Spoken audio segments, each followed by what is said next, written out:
Hi സുഹൃത്തുക്കളെ, എല്ലാവർക്കും സുഖമാണെന്ന് വിശ്വസിക്കുന്നു. നമുക്കറിയാം, നമ്മളൊക്കെയും മനുഷ്യരാണ്. ശാസ്ത്രം നമ്മളെ ഒരു മൃഗമായിട്ടാണ് കണക്ക് കൂട്ടുന്നത്. എന്നാൽ മതം നമ്മൾ മൃഗത്തിൽ നിന്ന് വ്യത്യസ്തമാണെന്നും പറയുന്നു. എന്നുമാകട്ടെ, അടിസ്ഥാനപരമായി നമ്മളൊരു മറ്റു ജീവികളെപ്പോലെ തന്നെ ഒരു ജീവിയാണ്. ഒരൽപ്പം വിവേകം, ബുദ്ധി കൂടുതലുണ്ട് എന്നതൊഴിച്ചാൽ മറ്റു മൃഗങ്ങൾക്കുള്ള പല കഴിവുകളും നമുക്കില്ല. ഒരു പുലിയെ പോലെ ഓടാൻ നമുക്ക് പറ്റില്ല. ഒരു ആനയുടെ ശക്തി നമുക്കില്ല. ഒരു സിംഹത്തിൻ്റെ ശക്തിയും നമുക്കില്ല. പലപ്പോഴും മറ്റു മൃഗങ്ങളിൽ നിന്ന് വളരെ നിസ്സാരമാണ് മനുഷ്യൻ. ജനിക്കുമ്പോൾ തന്നെ നമുക്കറിയാം, നമ്മൾ കുഞ്ഞായി ജനിക്കുമ്പോൾ നമുക്ക് ഒന്നും അറിയില്ല, ഒന്ന് ഇരിക്കാൻ പോലും അറിയില്ല. ഇതൊക്കെ പിന്നീട് നമ്മൾ പഠിക്കുന്നതാണ്. പിന്നീട് നമ്മൾ പെരക്കുന്നു, കമയുന്നു, ഇതൊക്കെ ചെയ്തുകൊണ്ട് നടക്കുന്നു, ഏഞ്ഞ് നടക്കുന്നു, ഇങ്ങനെയൊക്കെ ആയി ഓടുന്നു, നമ്മൾ പഠിക്കുന്നതാണ്. എന്നാൽ മൃഗങ്ങൾക്കൊന്നും അങ്ങനെയല്ല. അവരൊക്കെ ജനിച്ചപ്പാടെ ഓടുന്ന കുഞ്ഞുങ്ങളുണ്ട്. അപ്പം ഞാൻ പറയുന്നത്, നമ്മൾ വളരെ നിസ്സാരമാണെങ്കിലും നമ്മുടെ കഴിവെന്ന് പറയുന്നത് ബുദ്ധിയിലാണ്. മറ്റു മൃഗങ്ങളെ അപേക്ഷിച്ച് നമുക്ക് ബുദ്ധി കൂടുതലുള്ളത് കൊണ്ടാണ് നമ്മൾ ഈ കാണുന്ന സൗകര്യങ്ങളെല്ലാം ഉണ്ടാക്കിയത്. ഇതൊക്കെ കാടായിരുന്നു. ഈ നാട് എന്ന് പറയുന്ന ഒരു സ്ഥലമൊന്നുമില്ല, നാട് എന്ന് പറയുന്നതേ ഇല്ല. മറിച്ച് ഈ കാടിനെ മുറിച്ചു മാറ്റി മനുഷ്യനെ ജീവിക്കാൻ അനുയോജ്യമാക്കിയത് നമ്മളാണ്. എന്നിട്ട് ഇവിടെ മൃഗങ്ങളൊന്നും വരാത്ത രൂപത്തിൽ നമ്മൾ ആക്കി മാറ്റിയതാണ്. അല്ലാതെ നമ്മൾ മറ്റു മൃഗത്തിൽ നിന്ന് വ്യത്യസ്തമായതല്ല. നമ്മളും കാട്ടിൽ തന്നെയായിരുന്നു ജീവിച്ചിരുന്നത്. നമ്മുടെ മുൻ തലമുറ കാട്ടിൽ തന്നെയായിരുന്നു ജീവിച്ചിരുന്നത്. അവരെന്ത് ചെയ്തു? അവർ കാടുകളൊക്കെ കൊത്തി നമുക്ക് ആവശ്യമുള്ള മരങ്ങളും മറ്റു കൃഷികളൊക്കെ ചെയ്ത് ഇതിനെ നാടാക്കിയതാണ്. അതേപോലെ തന്നെയാണ് മൃഗങ്ങളെയും. നമ്മൾ എന്ത് ചെയ്തു? മൃഗങ്ങളെ നമ്മൾ പരിപാലിച്ച് അതിന് വേണ്ട തീറ്റയൊക്കെ കൊടുത്ത് നമുക്ക് ആവശ്യത്തിന് വേണ്ടിയാണ് എല്ലാം ഉണ്ടാക്കിയത്. ഇപ്പോൾ പോത്താണെങ്കിലും ആടാണെങ്കിലും ഇതൊക്കെ കാട്ടിൽ അവർ സ്വാതന്ത്ര്യത്തോടെ ജീവിച്ചിരുന്ന മൃഗങ്ങളെ നമ്മൾ എന്ത് ചെയ്തു? കയറിട്ട് അതിനെ നമ്മുടെ ആവശ്യത്തിന് വേണ്ടി അതിന് ഭക്ഷണവും ഇതൊക്കെ കൊടുത്ത് ആവശ്യം വരുമ്പോൾ നമ്മളതിനെ അറക്കുന്നു, ഭക്ഷണം കഴിക്കുന്നു, അതിൽ നിന്ന് പാലെടുക്കുന്നു. ഇങ്ങനെ നമ്മുടെ ആവശ്യത്തിന് വേണ്ടിയാണ് എല്ലാം ഉണ്ടാക്കിയത്. അപ്പം ഇങ്ങനെ ഒരു വിവേകമുള്ള ഒരു മനുഷ്യൻ, ഞാൻ പറയാൻ പോകുന്ന പോയിന്റ്, ഇങ്ങനെ വിവേകമുള്ള മനുഷ്യൻ്റെ ഇടയിൽ മാത്രമേ ധാർമ്മികതയുള്ളൂ. ധാർമ്മികത എന്ന് പറയുന്നത് മനുഷ്യരുടെ ഇടയിൽ മാത്രമേ ഉള്ളൂ. കാട്ടിൽ അങ്ങനെ ഒരു ധാർമ്മികതയില്ല. ഒരു സിംഹം ഒരു മാനിനെ പിടിക്കുന്നു, അത് ഏതെങ്കിലും ഒരു മാനിൻ്റെ കുഞ്ഞായിരിക്കും. പക്ഷേ അവരുടെ ഇടയിൽ ശരിതെറ്റുകളില്ല. അതേപോലെ മനുഷ്യരുടെ ഇടയിലുമില്ല. നമ്മളും കഴിക്കുന്നു, നമ്മൾ ആടിനെ ഭക്ഷിക്കുന്നു, കോഴിയെ ഭക്ഷിക്കുന്നു. ഇതൊക്കെയും മറ്റൊരു ജീവിയാണ്, അതിനും വേദനയുണ്ട്, എന്നിട്ടും നമ്മൾ കഴിക്കുന്നു. അപ്പം പ്രപഞ്ചത്തിൽ ശരിതെറ്റുകളില്ല, പ്രകൃതിയിൽ ശരിതെറ്റുകളില്ല എന്ന് നമ്മൾ ചിന്തിച്ചാൽ തന്നെ നമുക്ക് മനസ്സിലാകും. കാരണം മൃഗങ്ങളൊക്കെ ചെയ്യുന്നത് കൊള്ളയാണ്. കൊള്ള എന്ന് പറയുന്നത് പ്രകൃതിയിലുണ്ട്. കാരണം ഈ സിംഹവും മാനിനെ പിടിക്കുമ്പോൾ അതൊരു കൊള്ളയാണ്.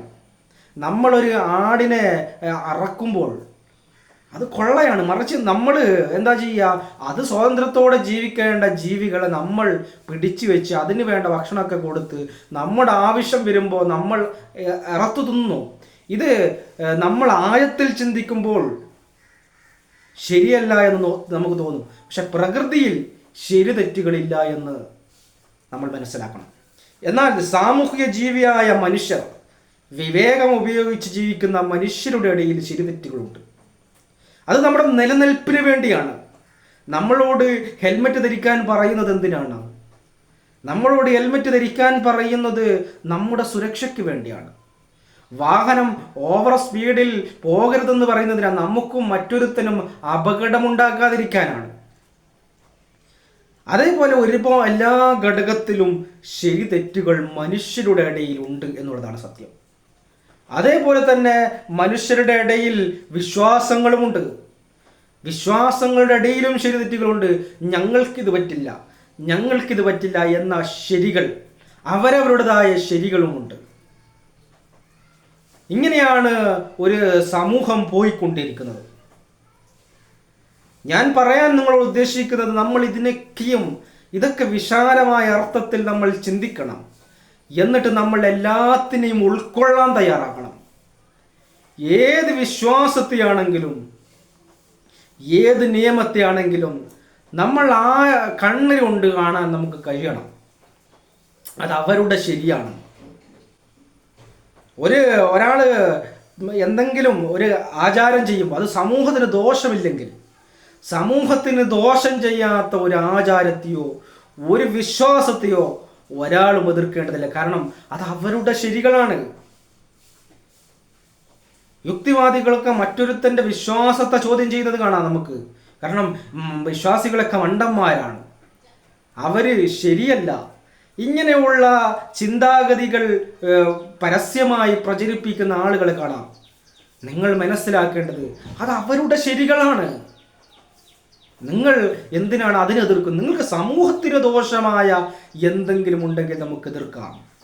അതല്ലാതെ ഒരാൾ നിസ്കരിക്കുന്നതിനെയും ഒരാൾ അമ്പലത്തിൽ പ്രാർത്ഥിക്കുന്നതിനെയും ഇതിനെയൊക്കെ പരസ്യമായി എതിർക്കുന്ന ഒരു ചിന്താരീതി ഒരിക്കലും ശരിയല്ല.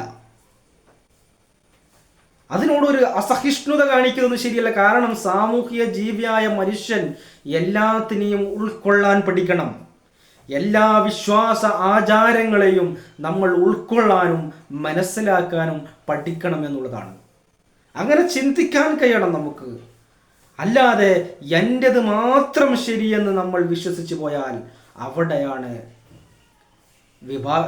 വിഭാഗ്യത ഉണ്ടാകുന്നത്, അവിടെയാണ് തീവ്രവാദം ഉണ്ടാകുന്നത്. നിങ്ങൾ നോക്കൂ, ലോകത്തിൻ്റെ പല ഭാഗത്തും തീവ്രവാദികളുണ്ട്. ആരാണ് തീവ്രവാദികൾ? കാട്ടിൽ നിന്ന രാക്ഷസന്മാരാണ്. അവരും വിവേകമുള്ള മനുഷ്യർ തന്നെയാണ്. നമ്മളെപ്പോലെ ഉമ്മയുടെ വയറ്റിൽ നിന്ന് വന്ന് മുലപ്പാലൊക്കെ കുടിച്ച് ജീവിതമൊക്കെ കണ്ട് പഠിച്ച് വളർന്നവർ തന്നെയാണ്. ആ തീവ്രവാദികൾ എന്തുകൊണ്ട് അവർ തീവ്രവാദികളായി? അവർ എന്തുകൊണ്ട് ഒരു രാജ്യത്തെ എതിർക്കുന്നു? അവരെന്തുകൊണ്ട് പച്ച മനുഷ്യരെ കൊല്ലുന്നു? ആരെങ്കിലും ചിന്തിച്ചിട്ടുണ്ടോ? അവരുടേത് മാത്രം ശരി, മറ്റൊന്നും ശരിയല്ല എന്ന് ചിന്തിക്കുമ്പോഴാണ് അവിടെ തീവ്രവാദം ഉടലെടുക്കുന്നത്. മറിച്ച് എല്ലാത്തിൽ നിന്നും നമുക്ക് ആവശ്യമുള്ള ശരികളെ നമ്മൾ സംശീകരിക്കാൻ എന്ന് ശ്രമിക്കുന്നുവോ അന്ന് ഇവിടെ ഒരു പ്രശ്നവുമില്ല. അങ്ങനെ ശ്രമിച്ചവരായിരുന്നു സൂഫികൾ, അങ്ങനെ ശ്രമിച്ചവരായിരുന്നു സന്യാസിമാർ, അങ്ങനെ ഒരുപാട് മനുഷ്യസ്നേഹികൾ. അങ്ങനെയൊക്കെ അതിനെയൊക്കെ ഉൾക്കൊള്ളാൻ ഇതുപോലെയുള്ള ഒരു വിശാലമായ മനസ്സ് എല്ലാവർക്കും ഉണ്ടാകണം. സൂഫികളാകണമെന്നല്ല പറയുന്നത്, സന്യാസിയാകണമെന്നല്ല പറയുന്നത്. എല്ലാത്തിനെയും ഉൾക്കൊള്ളാനും മനസ്സിലാക്കാനുമുള്ള ഒരു മനസ്സ് എല്ലാ മനുഷ്യരും ഉണ്ടാക്കിയെടുക്കണം. ഇതുണ്ടാക്കിയാൽ മാത്രമേ നമുക്കിവിടെ സമാധാനം പുലരുകയുള്ളൂ. നമ്മൾ പലപ്പോഴും അഭിനയമാണ് കാണിക്കുന്നത്. നമ്മുടെ ഉള്ളിൽ യഥാർത്ഥത്തിലുള്ള ഒരു മനസ്സിലാക്കലൊന്നുമില്ല. നിയമത്തെ പേടിച്ചിട്ടാണ് നമ്മൾ വർഗീയത പറയാത്തത്. നിയമത്തെ പേടിച്ചിട്ടാണ് നമ്മൾ മറ്റു പലതും ചെയ്യാത്തത്. അല്ലാതെ നമ്മൾ വിശാലമായ മനസ്കരായതുകൊണ്ടൊന്നുമല്ല. നമ്മൾ വിശാലമായ മനസ്കരാകണമെങ്കിൽ വിശാലമായി തന്നെ നമ്മൾ ചിന്തിക്കണം. ഇത് എപ്പോഴാണ് നമുക്ക് പ്രശ്നമായി വരുന്നത്? ഒരു കലാപം വരുമ്പോൾ. നമ്മൾ കേട്ടിട്ടുണ്ട് ഗുജറാത്ത് കലാപം, മാറാട് കലാപം, ഇങ്ങനെ ഒരുപാട് കലാപങ്ങൾ കേട്ടവരാണ്. ആ സമയത്താണ് മനുഷ്യൻ്റെ യഥാർത്ഥ ഉള്ളിലുള്ളത് പുറത്തിറങ്ങുന്നത്. കാരണം ആ സമയത്ത് നിയമങ്ങളൊന്നും പ്രവർത്തിക്കാത്തൊരു സാധ്യതയായിരിക്കും. കാരണം എല്ലാവരും അങ്ങോട്ടും ഇങ്ങോട്ടും അക്രമം നടത്തുമ്പോൾ നിയമത്തിന് പോലും കൈകെട്ടി നോക്കി നിൽക്കേണ്ടി വരും. ചിലപ്പോൾ നിയമത്തിലുള്ളവരും രണ്ട് പക്ഷം ചേരും. ആ സമയത്താണ് മനുഷ്യന്റെ യഥാർത്ഥ സ്വഭാവം പുറത്തു വരുന്നത്. അപ്പം ഞാൻ പറയുന്നത് നമ്മൾ ആന്തരികമായിട്ട് മാറണം.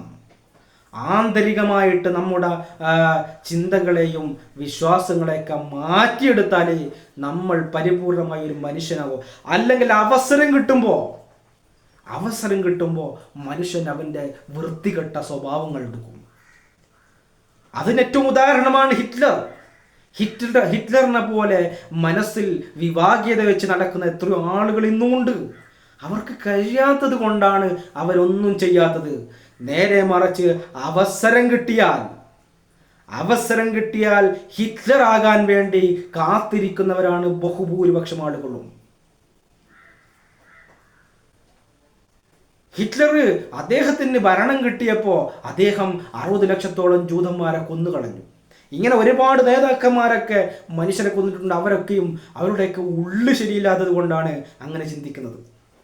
അപ്പോൾ നമ്മൾ മനസ്സിൻ്റെ ഉള്ളിലുള്ള ഈ ദുഷിച്ച ചിന്തകളെ നമ്മൾ വലിച്ചെറിയണം. നമ്മൾ വിശാലമായി ചിന്തിക്കാൻ ഉൾക്കാഴ്ച ഉണ്ടാക്കണം. ഇതിന് നമ്മൾ സമയം കണ്ടെത്തണം. കേവലം ബിസിനസ്സും വീടും കാറും ഈ കുടുംബവും ഇത് മാത്രമല്ല ജീവിത വിജയം എന്ന് പറയുന്നത്. ഇതിനു വേണ്ടി മാത്രം ശ്രമിച്ചത് കൊണ്ടായില്ല. മനസ്സിൻ്റെ ഉള്ളിലുള്ള നീചമായ ഈ ചിന്താഗതി മാറണം. എല്ലാവരെയും വളർത്താനും പുരോഗതിയിലേക്ക് നയിക്കാനും ശ്രമിക്കണം. കാരണം എവിടെയെങ്കിലും നിങ്ങൾ നോക്കിയാൽ മതി, അക്രമം നടക്കുമ്പോൾ, ഒരു കലാപം നടക്കുമ്പോൾ അതിൻ്റെ പിന്നിൽ ഒരു കാരണമുണ്ട്. മതം മാത്രമല്ല, മറിച്ച് ഒരു വിഭാഗം സാമ്പത്തികമായി വലിയ പുരോഗതിയിലേക്കുണ്ടാകുമ്പോൾ മറ്റൊരു വിഭാഗം താഴെ ഉണ്ടാകുന്നു. അവർ സാമ്പത്തികമായി പുരോഗതിയിലെത്താത്ത അവസ്ഥാവിശേഷം ഉണ്ടാകുന്നു. അപ്പോൾ മറ്റൊരുത്തൻ്റെ പുരോഗതിയും അവൻ്റെ ഇതൊക്കെ കാണുമ്പോൾ ഉള്ളിലുള്ള ഒരു അസരസം, അതും മനുഷ്യൻ്റെ ഉള്ളിൽ വർഗീയമായിട്ട് മാറുന്നു. നമ്മുടെ കേരളത്തിൻ്റെ അവസ്ഥ തന്നെ. കേരളത്തിൽ സാമ്പത്തികമായി ബഹുഭൂരിപക്ഷം വരുന്ന മുസ്ലിങ്ങളും മുൻപന്തിയിലാണ്. എന്നാൽ മറ്റു ചില മതസ്ഥർ സാമ്പത്തികമായി പുരോഗതിയില്ലാത്തത് കൊണ്ട് ഒരു അസരസം നിലനിൽക്കുന്നുണ്ട്. ഇല്ല എന്ന് പറയാൻ പറ്റില്ല. ഒരു ഈഗോ. ഞാൻ പറയുന്നത് നമ്മൾ എല്ലാ മനുഷ്യരെയും വളർത്താൻ, സാമ്പത്തികമായും സാമൂഹികമായും വളർത്താൻ വേണ്ടി ശ്രമിക്കണം.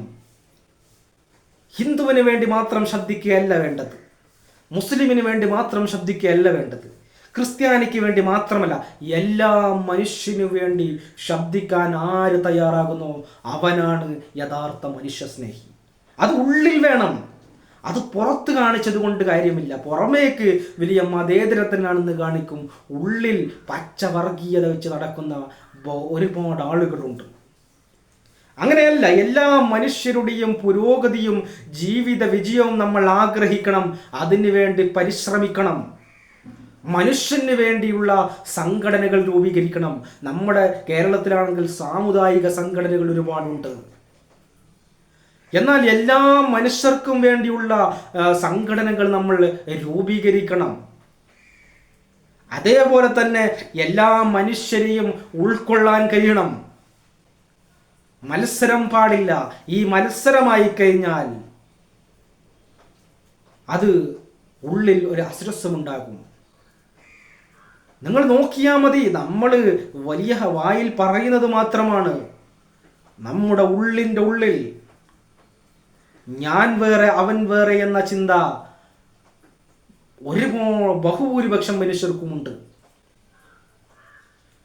ഒരൽപ്പം അങ്ങനെ ചിന്തയുണ്ടാകൽ സ്വാഭാവികമാണെങ്കിലും എന്നാൽ നമ്മൾ എല്ലാത്തിനെയും ഉൾക്കൊള്ളേണ്ടത് അനിവാര്യമാണ്.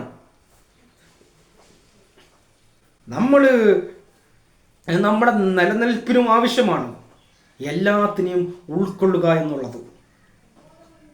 നമ്മൾ കൂട്ടുകൂടുമ്പോൾ പോലും മതം നോക്കിയിട്ടല്ല കൂട്ടുകൂടേണ്ടത്. എല്ലാ ആളുകളെയും നല്ലൊരു ഫ്രണ്ട്ഷിപ്പ് അത് കാണിക്കുന്നുണ്ട്, ചില ഏരിയകളിലൊക്കെ കാണിക്കുന്നുണ്ടെങ്കിലും അധികം ആളുകളും അവനവൻ്റെ മതത്തിലേക്ക് ചുരുങ്ങുന്നതാണ് നമ്മൾ കാണുന്നത്. ഇത് അപകടമാണ്. ഈ ചിന്താരീതി അപകടമാണ്. മറിച്ച് എല്ലാ മനുഷ്യരും അവനവൻ്റെ വിശ്വാസത്തിൽ നിന്നുകൊണ്ട് തന്നെ, അവനവൻ്റെ ആചാരത്തിൽ നിന്നുകൊണ്ട് തന്നെ നമ്മൾ വിശ്വാസം പ്രകടിപ്പിക്കാൻ കഴിയണം. അത് കഴിയാറുണ്ടോ? അത് കഴിയണം. എന്നാൽ മാത്രമേ നമ്മൾ സ്നേഹമുണ്ട് എന്ന് പറയാൻ പറ്റൂ.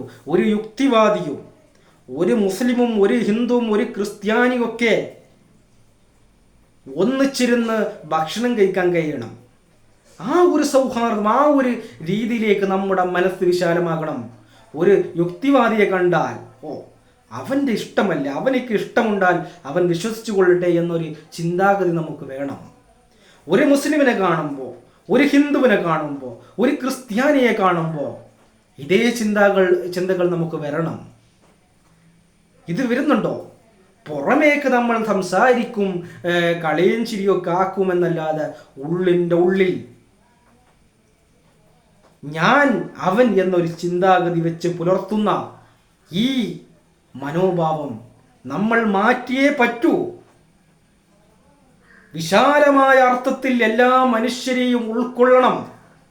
അത് കേരളം മാത്രമല്ല, അത് പോകട്ടെ, കേരളക്കാരൊക്കെ ഒറ്റക്കെട്ടാണ് എന്ന് ഇനി പറഞ്ഞാലും നമ്മൾ കർണാടകത്തിലേക്ക് എത്തുമ്പോൾ അത് വേറൊരു മനോഭാവമാണ്. അവരെ നമ്മൾ കാണുന്നത് എങ്ങനെയാണ്?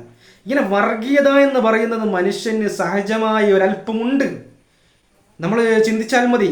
മതത്തിൻ്റെ അടിസ്ഥാനത്തിലുണ്ട്, സംസ്ഥാനത്തിൻ്റെ അടിസ്ഥാനത്തിലുണ്ട്, രാജ്യത്തിൻ്റെ അടിസ്ഥാനത്തിലുണ്ട്, അതേപോലെ ജില്ലയുടെ അടിസ്ഥാനത്തിലുണ്ട്. ഇതൊക്കെ ചെറിയൊരു അതിർവരമ്പുണ്ട് എന്നതല്ലാതെ അതിനപ്പുറം എല്ലാത്തിനെയും വിശാലമായി നമ്മൾ കാണാൻ ശീലിക്കണം. ഇന്ത്യ രാജ്യത്തുള്ളവനെയും പാകിസ്ഥാനിലുള്ളവനെയും അമേരിക്കയിലുള്ളവനെയും ഇസ്രായേലിലുള്ളവനെയും അതേപോലെ സൗദി അറേബ്യയിലുള്ളവരെയൊക്കെ ഉൾക്കൊള്ളാനും അവരൊക്കെയും നമ്മുടെ സഹോദരന്മാരാണെന്ന് നമ്മൾ ചിന്തിക്കാൻ തയ്യാറാകണം. അത് വെറുതെ ഇങ്ങനെ ചിന്തിച്ചത് കൊണ്ടായില്ല, പുറമേക്ക് ചിന്തിച്ചത് കൊണ്ടായില്ല. വിശാലമായി ഒന്ന് ഇരുന്ന് ചിന്തിക്കുക. എല്ലാ മനുഷ്യരെയും കുറിച്ചൊന്ന് ചിന്തിക്കുക. നമ്മുടെ നാടുകളോ നമ്മുടെ രാജ്യങ്ങളോ നമ്മുടെ മതങ്ങളോ നമ്മുടെ കുടുംബങ്ങളോ ഇതൊന്നും ആരും തെരഞ്ഞെടുത്തതല്ല, മറിച്ച് നമ്മുടെ ജീവിതത്തിലേക്ക് വന്നു ചേർന്നതാണ്. ഈ വന്നു ചേർന്നതിനെ നമ്മൾ അംഗീകരിക്കുകയും മറ്റു മനുഷ്യരൊക്കെയും കുടുംബമായി നമ്മളായിട്ട് കാണാൻ നമ്മൾ തയ്യാറാകണം. അവിടെയാണ് ഒരു ലോകത്ത് സമാധാനം ഉണ്ടാകുന്നത്. അവിടെയാണ് ഓരോ മനുഷ്യനും വിജയിക്കുന്നത്. പരസ്പരം ഐക്യമാണ് നമ്മളെ വിജയത്തിലേക്ക് എത്തിക്കുന്നത്. നമ്മൾ എന്താ ചെയ്യുന്നത്? നല്ല വീടുണ്ടാക്കും, നല്ല കാറെടുക്കും, നല്ല ജോലി, നല്ലൊരു വിവാഹം, കുടുംബം, ഇത് മാത്രമായി ഒതുങ്ങുന്നവരാണ് ബഹുഭൂരിപക്ഷം വരുന്ന മനുഷ്യർ. എന്നാൽ നിങ്ങൾ അറിയണം, ഇതുകൊണ്ട് മാത്രം സമാധാനമുണ്ടായില്ല. നിങ്ങളുടെ കാര്യം മാത്രമായി ശ്രദ്ധിച്ചു പോയാൽ അശ്രദ്ധം വളരുന്ന ഒരു വിഭാഗം ഒരു ഭാഗത്തുണ്ട്. ഇതിനോട് അശ്രദ്ധമുള്ള ആളുകൾ, വലിയ കാറും ഇതൊക്കെ കാണുമ്പോൾ ഉള്ളിൻ്റെ ഉള്ളിൽ അമർഷമുള്ള ആളുകളുണ്ട്. അവർ ഒരു പക്ഷേ നിങ്ങൾക്കെതിരാകും. അത് പുറത്ത് കാണുന്നത് ഒരു കലാപം വരുമ്പോഴായിരിക്കും, അല്ലെങ്കിൽ ഒരു സംഘടന, ഒരു പ്രശ്നങ്ങൾ വരുമ്പോഴായിരിക്കും. അതുകൊണ്ടാണ് പറയുന്നത് എല്ലാവരെയും ചേർത്ത് പിടിക്കുക. എല്ലാ മനുഷ്യരെയും കാണുമ്പോൾ പുഞ്ചിരിക്കാൻ നമുക്ക് കഴിയണം. എല്ലാ വിശ്വാസങ്ങളെ കാണുമ്പോഴും നമ്മൾ ആ വിശ്വാസത്തിൽ വിശ്വസിക്കണമെന്നുമില്ല, മറിച്ച് നമ്മൾ ആ വിശ്വാസത്തെ ബഹുമാനിക്കാനും അവരുടെ വിശ്വാസങ്ങളെ ആ രൂപത്തിൽ കാണാനുമുള്ള വിശാലമായ മനസ്സ് എല്ലാവർക്കും വേണം. ഇങ്ങനെയാണ് വേണ്ടത്. എന്നാൽ നിങ്ങൾ പറയും ഇതൊക്കെ കേരളത്തിൽ ഇതൊക്കെ ഇല്ലേ? ഉണ്ട്. പക്ഷേ ആന്തരികമായിട്ടുണ്ടോ എന്ന് ചിന്തിക്കേണ്ടതുണ്ട്. ആന്തരികമായിട്ടത് കുറവാണ്. പുറമേക്ക് കാണാനൊരു മതേതരത്വമൊക്കെ ഉണ്ട് എന്നല്ലാതെ ഉള്ളിൻ്റെ ഉള്ളിൽ ഞാൻ വേറെ അവൻ വേറെ എന്നൊരു ചിന്താഗതി വെച്ച് പുലർത്തുന്ന മനുഷ്യരാണ് ബഹുഭൂരിപക്ഷം ആളുകളും. ഇതിന് രാഷ്ട്രീയം ഒരു കാരണമാകുന്നു, മതം ഒരു കാരണമാകുന്നു, മറ്റു പല കാര്യങ്ങളും ഇതിന് കാരണമാകുന്നു എന്നുള്ളതാണ് വാസ്തവം. എല്ലാത്തിനെയും മാറ്റിയിട്ടുള്ളൊരു ലോകമില്ല. യുക്തിവാദികളൊക്കെ ശ്രദ്ധിക്കുന്നത് അതിനു വേണ്ടിയാണ്. മതവിശ്വാസമൊക്കെ തീർന്നുകൊണ്ട് മതവിശ്വാസമൊന്നും ഇല്ലാതായി എല്ലാവരും എന്താ ചെയ്യുക, ഒറ്റക്കെട്ടായി മനുഷ്യരായിട്ട് ജീവിക്കണം. ഇതൊക്കെ നടക്കുന്ന കാര്യമാണ്. ഒരു വിശ്വാസം ഇല്ലാതാകുമ്പോൾ മറ്റൊരു വിശ്വാസം വരിക തന്നെ ചെയ്യും. കാരണം മനുഷ്യൻ്റെ തലച്ചോറ് അങ്ങനെയാണ്. എന്തിലെങ്കിലും ഒന്നിൽ വിശ്വസിക്കാനുള്ള ഒരു മനോഭാവമാണ് നമുക്കുള്ളത്. അതുകൊണ്ട് ഒരു വിശ്വാസം ഇല്ലാതായാലും മറ്റൊരു വിശ്വാസം, മറ്റൊരു വേർഷനിൽ അത് വരും. അതുകൊണ്ട് ഞാൻ പറയുന്നത്, നിങ്ങൾ മറ്റൊരുത്തൻ്റെ വിശ്വാസത്തെ ഇല്ലാതാക്കാൻ നിങ്ങൾ ശ്രമിക്കരുത്. അത് നടക്കില്ല. മറിച്ച് എല്ലാ വിശ്വാസങ്ങളെയും ബഹുമാനിച്ചുകൊണ്ട് സമൂഹത്തിന് ദോഷം ചെയ്യുന്ന അന്ധവിശ്വാസങ്ങളെ മാത്രം എതിർത്തുകൊണ്ട് ജീവിക്കേണ്ടത് അനിവാര്യമാണ്. അങ്ങനെയാണ് ഓരോ വ്യക്തികളും ജീവിക്കേണ്ടത്. അത് മതസംഘടന ഉള്ളവരാണെങ്കിലും എല്ലാവരും പുറമേക്ക് ഒരു സൗഹാർദ്ദം കാണിക്കുന്നു എന്നല്ലാതെ അകത്ത് അതുണ്ടോ എന്ന് ഓരോ വ്യക്തികളും ചിന്തിക്കേണ്ടതുണ്ട്. അപ്പോൾ നമ്മൾ എന്തുകൊണ്ടാണ് ഒന്നിൽ മാത്രം കടിച്ചു തൂങ്ങുന്നത് കൊണ്ടാണ് നമുക്ക് ഈ പ്രശ്നം വരുന്നത്, അല്ലേ? ഒരു കാര്യത്തിൽ, ഒരു ആചാരത്തിലും എൻ്റെത് മാത്രം ശരി, ഇത് മാത്രം സംരക്ഷിക്കണമെന്ന ചിന്താഗതി ഉള്ളത് കൊണ്ടാണ്. മറിച്ച് എല്ലാത്തിനെയും നമ്മൾ ഉൾക്കൊള്ളുക. എല്ലാവർക്കും ഏത് രീതിയിലും ജീവിക്കാനുള്ള അവകാശമുണ്ട്. മറ്റൊരുത്തന് ഉപദ്രവം ചെയ്യാതെ, സമൂഹത്തിന് ഉപദ്രവമുണ്ടാക്കാതെ എന്ത് ആചാരത്തിലും വിശ്വാസത്തിലും വിശ്വസിക്കാനുള്ള അവകാശം എല്ലാ മനുഷ്യർക്കുമുണ്ട്. അതാണ് ജനാധിപത്യം എന്ന് പറയുന്നത്. ആ ജനാധിപത്യത്തെയാണ് നമ്മൾ ഉൾക്കൊള്ളേണ്ടത്. അത് ആധുനിക കാലഘട്ടത്തിൻ്റെ ആവശ്യമാണ്. ജനാധിപത്യം എന്ന് പറയുന്നതും മനുഷ്യൻ സങ്കല്പിച്ചുണ്ടാക്കിയതാണ്. ജനാധിപത്യം എന്തോ വലിയ സംഭവമൊന്നുമല്ല, മറിച്ച് മനുഷ്യൻ്റെ നിലനിൽപ്പിന് വേണ്ടി മനുഷ്യനുണ്ടാക്കിയതാണ് ജനാധിപത്യം. അതാണ് ഈ കാലഘട്ടത്തിലെ പ്രസക്തി എന്ന് പറയുന്നത്. അതുകൊണ്ട് നമ്മൾ എല്ലാത്തിനെയും ഉൾക്കൊള്ളുക, എല്ലാ വിശ്വാസങ്ങളെയും ബഹുമാനിക്കുക. അത് ഉള്ളിൽ നിന്നായിരിക്കണം, പുറമേക്കല്ല. പുറമേക്ക് മതേതരത്വം കാണിക്കുന്നത് നിയമത്തെ പേടിച്ചിട്ടാണ്. ആ നിയമമില്ലാതിരിക്കുമ്പോൾ മനുഷ്യൻ്റെ യഥാർത്ഥ സ്വഭാവം പുറത്തു വരും. അതല്ലെങ്കിൽ ഒരു അവസരം കിട്ടുമ്പോൾ പുറത്തു വരുമെന്നുള്ളത് സംശയമില്ല. അതുകൊണ്ടാണ് പറയുന്നത്, നമ്മൾ ഉള്ളിൽ നിന്ന് എല്ലാത്തിനെയും ഉൾക്കൊള്ളാൻ തയ്യാറാകണം. ഉള്ളിൽ നിന്നാണ് സമാധാനം വേണ്ടത്, ആന്തരികമായ സമാധാനമാണ് വേണ്ടത്. ഇതുണ്ടായാലേ അത് പുറത്ത് പ്രകടമാകും. ഇത് ഓരോ വ്യക്തിയിലും ഉണ്ടാകുമ്പോഴാണ് ഓരോ വ്യക്തികളും മാറുന്നത്. അങ്ങനെയാണ് നല്ലൊരു രാജ്യമുണ്ടാകുന്നത്, നല്ലൊരു ലോകമുണ്ടാകുന്നത്. നമ്മളെന്നും മറ്റൊരു വിഭാഗത്തെ അല്ലെങ്കിൽ ഒരു വിഭാഗത്തെ കുറ്റപ്പെടുത്താനാണ് എല്ലാവർക്കും ആഗ്രഹം. അതല്ല വേണ്ടത്. എല്ലാവരെയും ചേർത്ത് പിടിക്കണം. നാട്ടിലൊരു സാമൂഹ്യ വിരുദ്ധനായ ഒരുത്തനെ കണ്ടിട്ട് നമ്മൾ എന്തിനാ അവരെ മാറ്റി നിർത്തണം? ഒരാൾ കഞ്ചാവ് വലിക്കുന്നു, അതല്ലെങ്കിൽ ഒരാൾ കള്ളു കുടിക്കുന്നു എന്ന് വിചാരിച്ച് അവരെ മാറ്റി നിർത്തരുത്. അവരെ നമ്മൾ ചേർത്ത് പിടിക്കണം, അവരെ നമ്മൾ കൂട്ടുകാരാക്കണം.